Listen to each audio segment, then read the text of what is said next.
thème de recherche, c'est comprendre comment les cellules de l'œil, ou plus précisément les neurones de la rétine, communiquent entre eux pour informer le cerveau de ce qui se passe devant vos yeux.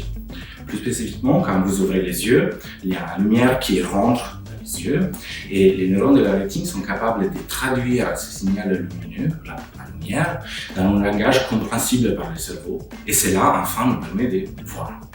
Plus spécifiquement, moi, je ne fais pas des manips.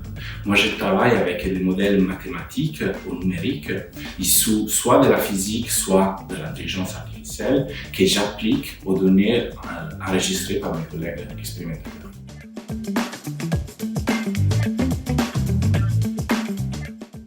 Je choisis ce thème de recherche parce qu'il me permet de réunir mes deux grandes passions, qui sont d'un côté les neurosciences, c'est-à-dire comprendre comment les cerveaux fonctionnent et donc comment nous fonctionnons, et aussi la physique, qui c'est ma passion depuis ma jeunesse. Je trouve cela très satisfaisant parce qu'il me permet de mettre à côté deux disciplines assez éloignées pour amener des recherches assez interdisciplinaires qui pourront donner un point de vue différent sur des thématiques en vrai déjà développées.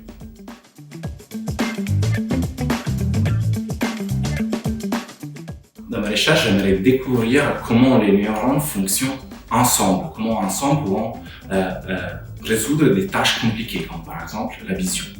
En fait, dans les cerveaux, ou même chaque area du cerveau, ils sont formés par des milliards de neurones connectés entre eux. Donc ça forme un énorme réseau de neurones très complexe. Alors, chaque neurone, l'activité de chaque neurone est stimulée par l'activité des autres neurones. Les neurones ne fonctionnent pas indépendamment. Donc, le but de ma recherche, c'est de comprendre comment cela peut se reproduire, comment les neurones peuvent travailler ensemble pour donner un comportement de tous les réseaux très cohérent.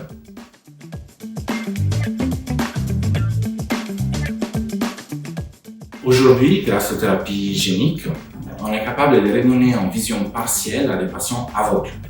Alors, celle-là, ça va être une vision partielle, mais aussi assez différente d'une vision naturelle d'une personne saine.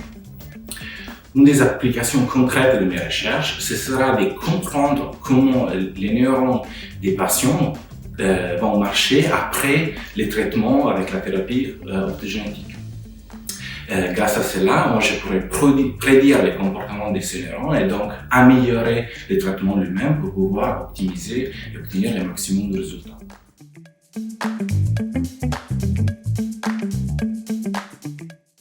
Mon envie de devenir chercheur remonte seulement à ma jeunesse et à ma passion et curiosité vers la science. Passion que j'ai développée sûrement à partir de l'école primaire. Plus récemment, être chercheur signifie faire face à des enjeux quotidiens qui peuvent stimuler à la fois ma créativité et aussi me donner une grande satisfaction au moment où des réussites, c'est-à-dire au moment où on comprend, on arrive à décrire et comprendre les comportements d'un phénomène.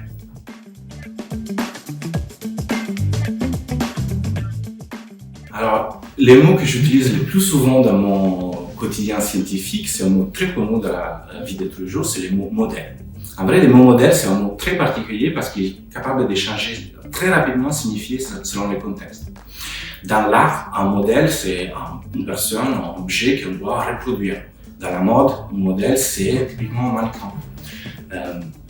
Un modèle peut être aussi une personne à laquelle on veut s'inspirer pour améliorer nos qualités, par exemple les héros de la mythologie grecque, ou bien un grand scientifique ou un jeune intéressé par la science.